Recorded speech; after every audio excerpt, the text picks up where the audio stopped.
তো পেওনারে bank statement দিয়ে account verification কিভাবে করবেন সেটা দেখব। তো লগ ইন করার পরই হচ্ছে আপনার ইন্টারফেসটা এরকম দেখাবে।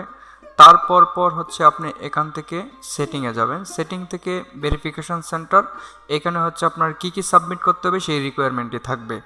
তো এখানে এনআইডি কার্ড থাকবে, অ্যাড্রেস ভেরিফিকেশনের জন্য হচ্ছে ব্যাংক স্টেটমেন্ট, ইউটিলিটি বিল অথবা পাসপোর্ট থাকবে। তারপরে এখানে আরেকটি অপশন থাকবে গ্লোবাল সার্ভিস। হ্যাঁ, ওকে, 3টি অপশনস ফিল আপ করে আপনার দেওয়ার পরে এখানে হিস্টোরি অপশনে আসবেন। হিস্টোরি অপশন থেকে দেখতে পারবেন আপনি সাবমিট করেছেন যে সেটা এখানে শো করবে।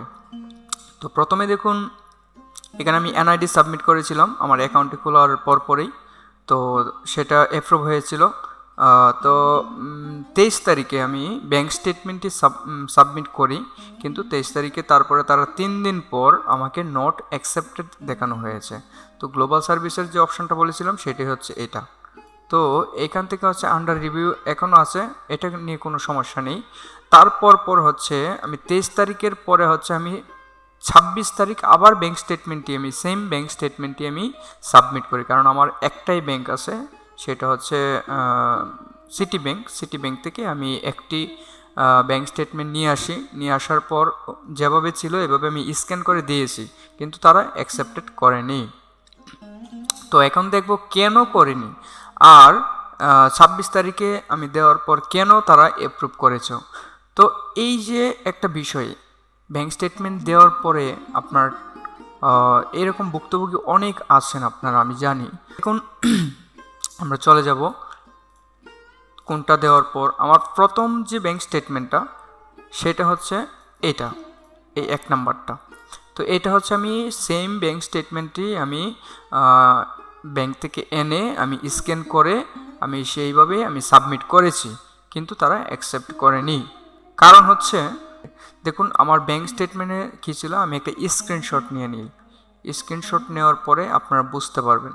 তো এখানে দেখুন এই যে আমি অ্যাড্রেসটি দেখাচ্ছি, অ্যাড্রেসটি আছে কি, আমি আর একটু করে নিলাম। দেখুন কাকনিখুনা তেঁতুলিয়া মিরপাড়া, এখানে আছে কাকনিখুনা তেঁতুলিয়া মিরপাড়া, তারপরে কি নেত্রকোনা সদর, এই যে দেখুন নেত্রকোনা সদর। হ্যাঁ, তো এইখানে পরে আসে হচ্ছে আমার কোড নাম্বার, পোস্টাল কোড 2400, এখানে কিন্তু 2400 নেই। তো আমার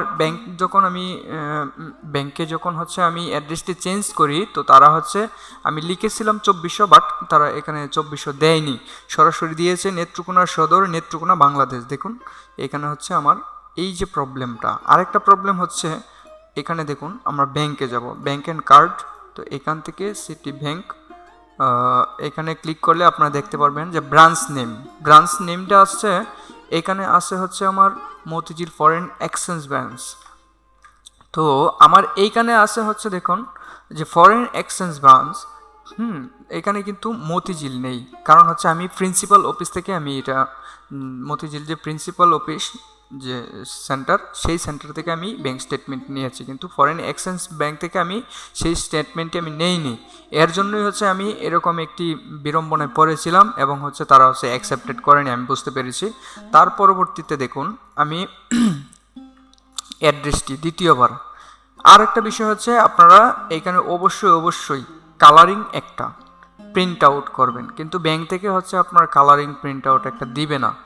তো এটা আপনারা যদি সম্ভব হয় আপনারা নিজেরা করে নেবেন, আর না হলে হচ্ছে আপনারা এভাবে দিলে নাও নিতে পারে, অ্যাকসেপ্টেড নাও হতে পারে, কারণ আমি বুঝতে পেরেছি। দেখুন আমি আবারও বলছি, এখানে দেখুন এই যে কাকনিকোনা তেঁতুলিয়া মিরপাড়া নেত্রকোনা সদর 2400 Bangladesh, 2400 Bangladesh as it is হুবহু মিল আছে।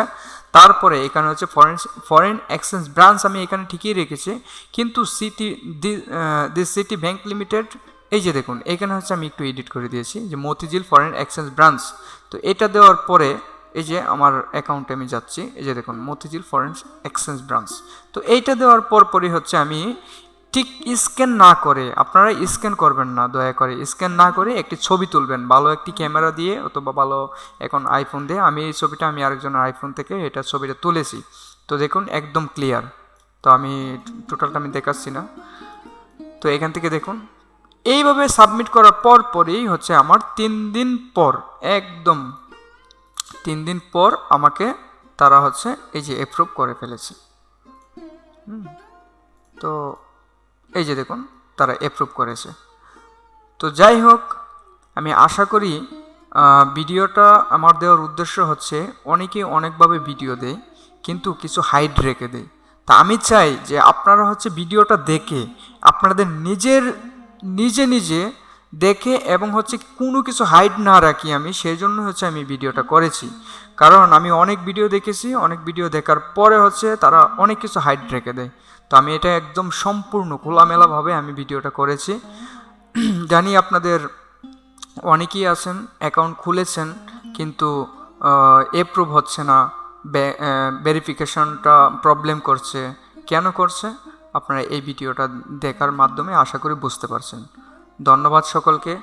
যদি ভিডিওটা দেখে কারো উপকারে আসে তাহলে অবশ্যই লাইক, কমেন্টস এবং সাবস্ক্রাইব করবেন। ধন্যবাদ সকলকে।